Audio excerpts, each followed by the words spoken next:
What's up everyone, Jason Brown here, the King of Programming. I'm gonna take you through one of my own training sessions. This is a GPP, General Physical Preparedness style workout, and we're gonna start right now.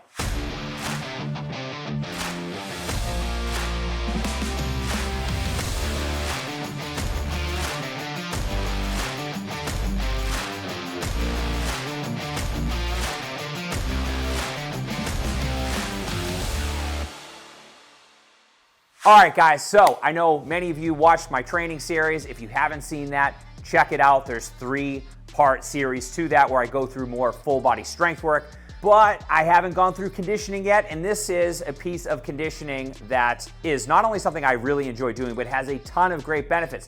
Stick around to the end of the video. I'm gonna talk about why this stuff is an integral part of my training programs, especially for my own training at the stage I'm at in life right now, and how you can potentially use this to leverage even better results from the training you're doing. So without further ado, let's talk about this at the whiteboard. So we have 6 parts to this workout. If I was to classify this again, kind of the mainstay of this is GPP, building work capacity, more steady state, if you will. Now, when you think about steady state, a lot of people think zone 2 style where we're doing straight cyclical aerobic work, and that's certainly a style of conditioning. However, this is a different style of conditioning.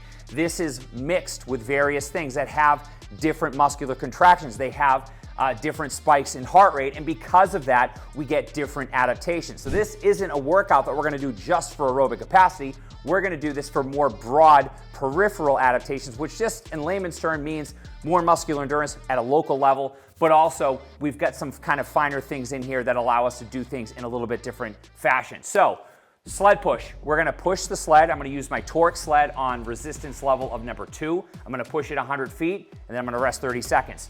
Going back, I'm gonna do upper body sled work with the face pull using the straps. 100 feet. Resistance level is gonna be about the same, 2. I might even actually go a little bit harder with that. This is the 3rd week that I have done this particular session, so I'm really much, I know exactly kind of where it's gonna go and how I need to adjust based on prior weeks. The 3rd piece of this is a Kettlebell Complex, which in this case I am doing a clean, a squat, and a push press. 5 reps per movement, resting 30 seconds, and all of these exercises I'm performing and then resting 30 seconds. Next piece of that is a front rack plus overhead carry, which you'll see. Next piece of that is a landmine rotation. Rotational work is one of those things that a lot of people neglect, and I will be honest, it's something I've neglected over the years, but it's one of those things that has really kind of the glue, if you will, to everything we do. So rotational is a foundational movement pattern. It's something you should include in your program, and it's something that we are going to sneak in to this session today, and then we're gonna end things on the Relentless Ripper. New piece of equipment. Some of you are probably wondering, what is this thing? Well, let's go over and take a look at it and talk about it real quick.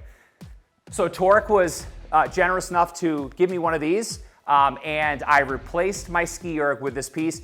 It is very much comparable to a ski erg. However, there are some really big differences. I am not sitting here right now to review this piece for you, but what I am gonna tell you is how this fits into my workout and why it is such a great piece of equipment. So first and foremost, we have floor space. Wow. What a thing, right? What a concept in the home gym to have more floor space. So the ski erg, as you guys know, takes up floor space. This piece does not. On top of that too, it is very smooth, much smoother than a ski erg, and has a lot of different levels of resistance. The highest level of resistance on this is much higher than that of a ski erg, which allows us to fit this into a GPP style piece and have more resistance for shorter time domains and have things play out really well. So I really, really love this piece. I'm gonna incorporate it into this piece today. I've been using it for the last 3 weeks and absolutely love it. So you are gonna see that in there for those of you that are wondering what this thing is all about. That's kind of it in a nutshell. So without further ado, let's get right into it. Again, I'm going through sort of a 30 on, 30 off, if you will. Everything I'm doing takes about 30 seconds. So the style of this piece is essentially going for 30 seconds at a continued duration, or a continued effort really, more sustainable, and being able to rest 30 seconds after I do each exercise. And I'm gonna continue that across 5 rounds, so a total of 30 minutes. And at the end of this, we're gonna talk about why. Why would we wanna do something like this? Where would this potentially fit into your programming? How does it fit into my programming? Which I think a lot of you might be surprised how this fits into my training right now, but I'm gonna tell you guys exactly how and why, and then maybe this type of training might be a better fit for you to replace something you're currently doing. And we'll talk more about that at the end of this video today. All right, guys, if you made it this far in the video, I really appreciate having you here and subscribing to my content. If any of this information resonates with you and you want more free value, I would love the chance to support you on my weekly newsletter. We put out a ton of free content. Myself and my wife, Danny, put this out. We write it every single week to curate a ton of great stuff for you guys. The link is in the show notes, and we'll see you on the inside.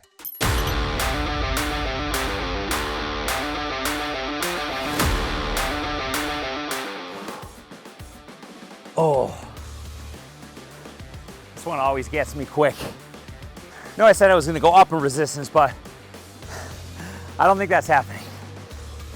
All right, guys, so let's go to the next. You probably noticed I have a weighted vest on, and you can do this piece with or without a weighted vest, really up to you. I like the 20-pound vest, 511 vest, and works really good for sessions like this.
Okay, that's round one. I'm gonna go through 4 more rounds of this. I'm not gonna film, I'm not gonna do that to you guys. But at the end, I'm gonna talk about why this type of training, where it fits for me, where it could fit for you, and potential benefits, and how this might, in an effort to gain strength and size, this might help your cause. All right, guys, just finishing up today's GPP workout. Now, I talked about at the beginning of this video, what is GPP, why you might need it, and why it might be the thing that you're missing that you want to start prioritizing to get even better results. So, quick little story.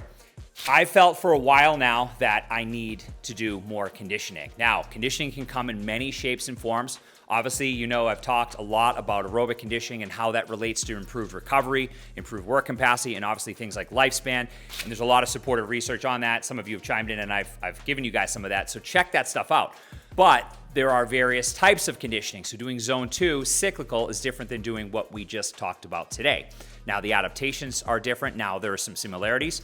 But overall, when we think about general physical preparedness, we think about our base of fitness, building motor control, motor learning, obviously learning new things, developing endurance, and of course, improving things like work capacity in some type of circuit-based workout like today. So there is a lot of different ways to skin the cat with this, of course, but if we're thinking about how this fits in within the confines of, say, a full body program, we could do this on off days. We could do it as a standalone session like I did today. In a conjugate-based program, this stuff is done on days that are opposite to our maximal effort or dynamic effort training days. So there's a lot of different places to put this. But again, if we're thinking about things like work capacity, improved recovery, they can help facilitate blood flow. A lot of the stuff I did today didn't have a ton of axial loading.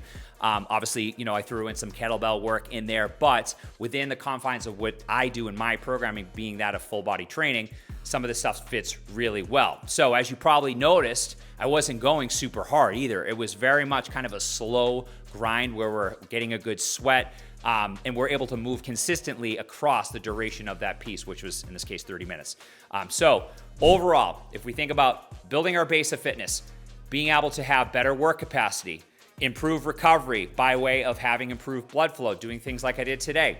Of course, being able to learn how to do new things, motor learning, is part of training. And I think a lot of people just kind of skip to the good stuff and they forget about that.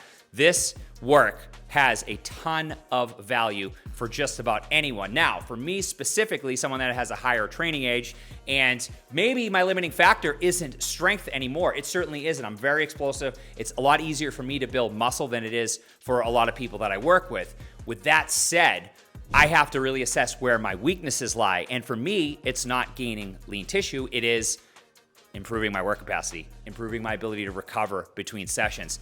Those are things that I need more of. Now, my last point here is that this type of training, for me to replace a full body strength session, mentally is tough because by design, we think that we have to push harder, we have to do more. And removing an integral part of that sometimes takes getting past those roadblocks. So there's really a mental barrier there. And anytime we think about good programming, we not only have to think about how that's structured in the tenets of good program design, like things I talk about in my reviews, but we also have to think about the psychological impact. If you remove a strength session from someone that is maybe not ready for it, it can do them a disservice and take them further away to them sticking to your program long term. So again, a lot to this, but overall, if we think about GPP, what it does for our ability to recover, what it does for our ability to improve work capacity, how you recover in the training session, your strength sessions, between sets, doing things like dynamic effort training or max effort training, being able to recover between sets, and then of course handle that volume.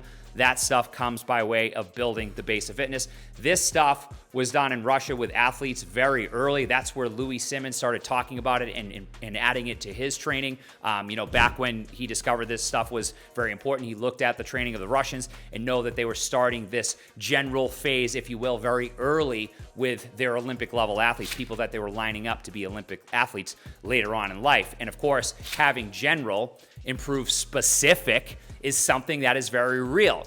So if you're someone new to training, improve general first, and then we can get to later stages of more specific training, if you will. If you're training young athletes, this stuff can be a core piece of what they do. And then of course, we can start thinking about things like motor learning with their foundational movement patterns. So that is it for today, guys. I hope you enjoyed this video. Let me know if you did or you didn't. I accept all feedback. I accept the haters. I love when you chime in on my videos and tell me you hated it. Or, of course, I love when you guys tell me you love it too. Let me know how you guys like this video today. And remember, guys, results are king.